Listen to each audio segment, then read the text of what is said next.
দীপ্তমান সূর্য যখন উদিত হয়, সূর্যের কিরণ তার জানালার ফাঁকা দিয়ে তার বাড়িতে, তার ঘরের ভিতরে, সিংহাসনের ভিতরে প্রবেশ করে। সিংহাসনের ভিতরে প্রবেশ করলে রানী বিলকিস সকালবেলা ঘুম থেকে উঠে সিংহাসন বসে বসে সবার আগে সূর্যের পূজা করে, নম নম বলে। সূর্যকে রব মানে, সূর্যকে খোদা মানে, সূর্যের পূজা করে। বলেন রানী বিলকিস মুসলমান না মুশরিকা?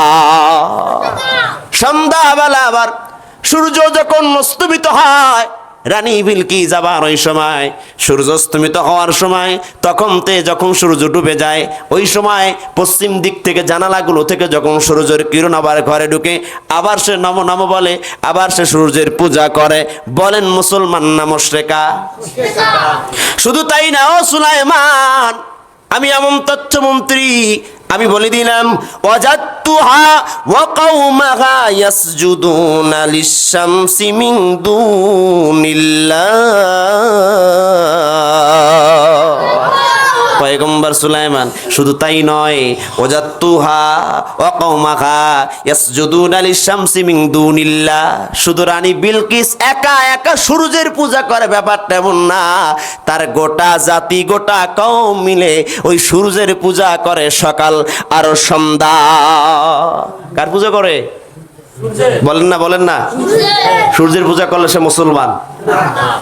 আমি মাঝে মাঝে বলি, যে বাচ্চারা পূজা করে তারা হিন্দু, যা গির্জায় যায় তারা খ্রিস্টান, যারা মসজিদে আসে তারা, কিন্তু যে পূজাও গেল না, গির্জায় গেল না, মসজিদেও আসলো না, সে কোন দল?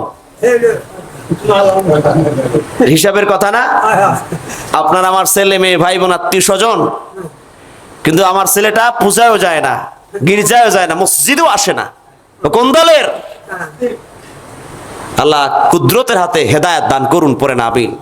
এটা কখনো ভাবে না, কখনো কি করে না, ভাবে না। অথচ দেখবেন তারাই বলবে ওয়া না আউয়ালু বিনাল মুসলিমিন, আমরাই তো শ্রেষ্ঠ মুসলমান, নামাজ না কি বললে না পড়লে কি হবে, আমাকে ইমানে কোনো ঘাটতি নেই, আছে আছে। শুধু তাই নয়, সূর্যের পূজা করেন আল্লাহকে বাদ দিয়া। আমরা কার ইবাদত করি জোরে বলেন? আর আল্লাহর বাদ দিয়ে সূর্যের পূজা যারা করে তারা শিরক করে, করে কি করে না? শুধু পূজা করে তাই নাই, ইয়াসজুদুন, তারা সিজদা করে। কি করে? সিজদা দেয়। সিজদা করার মালিক কে? সিজদা পাওয়ার মালিক কে?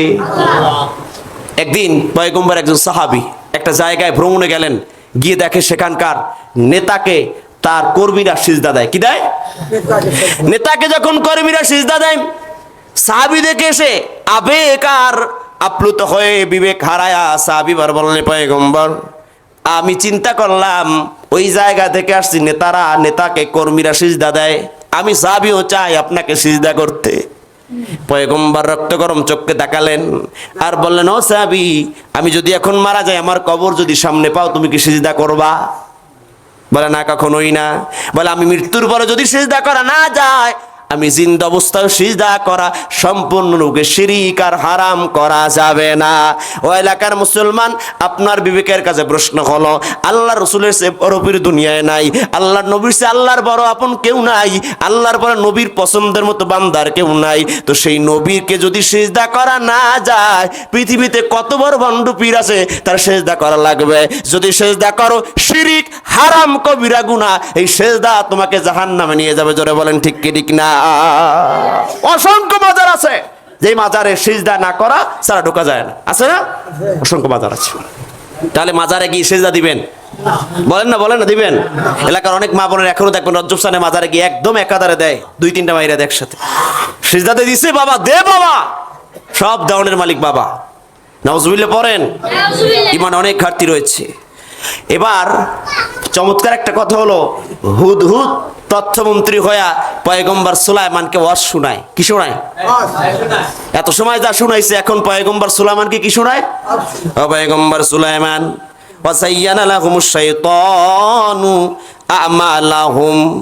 ও পয়গম্বর, এত সময় যা শুনলেন, এগুলো ওরা করে না, এগুলো শয়তান ওদের করায়। কি করায়? কি কায়দা রস্তা? শয়তান ওদের গুনাহটা চাকচিক্য করে দেয়, গুনাহ করার প্রতি আকর্ষণ তৈরি করে দেয়, গুনাহ করতে ওদের ভালো লাগায়, ভালো লাগাটা শয়তান করায়। ওয়াজাইয়ানা লাহুমুশ শাইতানু আমালাহুম, শয়তান ওদেরকে গুনাহটা ভালো লাগায়। আজকে যুবক যারা রয়েছেন, ওই এলাকার মা বোনেরা যারা রয়েছেন, গুনাহ করতে আপনার ভালো লাগে, গান শুনতে ভালো লাগে, জেনা করতে ভালো লাগে, অন্যায় করতে ভালো লাগে, হুজুর এটা তো মজাই লাগে, লাগে না? তাহলে এটা আল্লাহর পক্ষ থেকে হয় নাকি শয়তানের পক্ষ থেকে? যুবক তোমাকে বলছি, রাত্রেবেলা ঘুম আসে না তোমার, হেডফোন কানে লাগায় গান না শুনতে পারলে এই অভ্যাস, এই হ্যাবিট তোমার তৈরি হয়ে গিয়েছে। তোমার কাছে মনে হয় ভালোই লাগে, ভালোই লাগে, ভালোই লাগে, লাগে না? লাগে না? এগুলো কার কাজ? আল্লাহর কাজ নাকি শয়তানের? যারা শয়তানকে খুশি করবে সারা জীবন, মরণের সময় পৃথিবীর সব ইমামরা মিলে যদি কয় বিসমিল্লাহি ওয়া আলা মিল্লাতি রাসূলিল্লাহ, আল্লাহ রাসূলের মিল্লাতে যদি ঘুম পাড়ায় দেই, আর মরণ যতই কায়দা হোক না কেন জান্নাত পাওয়ার কি আশা করা যায়? আল্লাহ রাসূল বলেন, যেই পুরুষেরা, যেই মহিলারা গান শুনতে শুনতে রাত্রেবেলা ঘুমায় যাবে, আমার আল্লাহ কিয়ামতের ময়দানে তাদেরকে জাহান্নামে দেবে। মরণ সময় আমার আল্লাহ তাদের কালেমা জবানে তকদিরে নসিব করবে না। কালেমা ছাড়া মরণ হলে ইমানি মৃত্যু হবে না, বরং বেঈমান হয়ে মারা যাবে। গান আছে না নাই? গাড়িতে আছে না নাই? বাড়িতে আছে না নাই? পরিবার আছে না নাই? মোবাইল আছে না নাই? গান ছাড়া সমাজ চলে না, বিয়ে তো হয়ই না, একদম হারাম হয়ে যায়। আপনি মন খুলে একটা জার্নি করবেন, কোন একটা বাসে, কোন একটা গাড়িতে, একটা সাধারণ ভ্যান গাড়ি, ওখানেও গান বাজাই চালায়, চালায় না? ও কৃষক মাঠের বেলা কাজ করতে যায়, মাঠের দিনে সুন্দর করে ফোনে গান বাজায় বাজায়, গানের তালে তালে কাজ করে, আছে আছে। ওই সময় যদি আল্লাহ জিকির করে জান্নাত, ওই সময় যদি আমার আল্লাহ ডাকে রব্বে কারিম খুশি হয়ে যায়, ওই সময় যদি এক একটা কাজ করে আর আল্লাহকে একবার ডাক দেয়, বিসমিল্লাহ বলে কাজটা শুরু করে দেয়, সাথে সাথে সমস্ত কাজ যেমন করবে, পুরা কাজ আমার আল্লাহ ইবাদত হিসেবে গণ্য করে নিবে। জার্নি সবাই করে, ভ্রমণ সবাই করে, গান শুনতে শুনতে যুবকরা যায়, ডিজে গান বাজায় সফর করতে যায়। আবার যেই বান্দা ডান পা দিয়ে বাড়ি থেকে নামবে, বিসমিল্লাহ বলে নামবে, বিসমিল্লাহি তাওয়াক্কালতু আলাল্লাহ বলে নামবে, এবং গাড়িতে চলার দোয়া পড়ে উঠবে।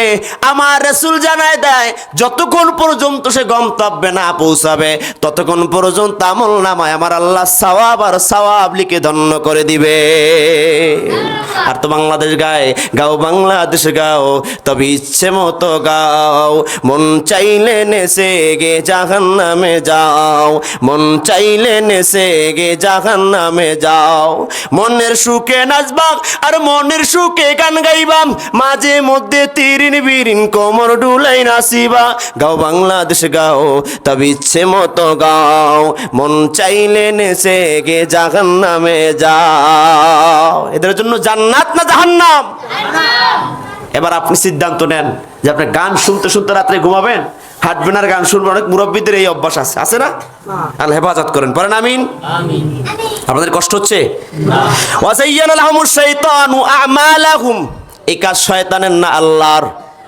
জোরে কোন? গুনাহ করতে ভালো লাগে, খুব ভালো লাগে, এটা শয়তানের পক্ষ থেকে না আল্লাহর পক্ষ থেকে? সুতরাং শয়তানের পক্ষ থেকে যদি ভালো লাগা কাজ করে, সেই ভালো লাগা ভালো লাগানো যাবে না। হুদহুদ ওয়াজ করলেন, পয়গম্বর সুলাইমান শুনতেছে। পয়গম্বর সুলাইমানকে হুদহুদ এবার বলে, ফাসাদ্দাহুম আনিস সাবিলি ফাহুম লা ইহতাদুন। শয়তান এদের ধোঁকা দিতে দিতে এমন পর্যায়ে চলে গিয়েছে, সৎ পথ থেকে এদেরকে দূরে সরায় দিচ্ছে।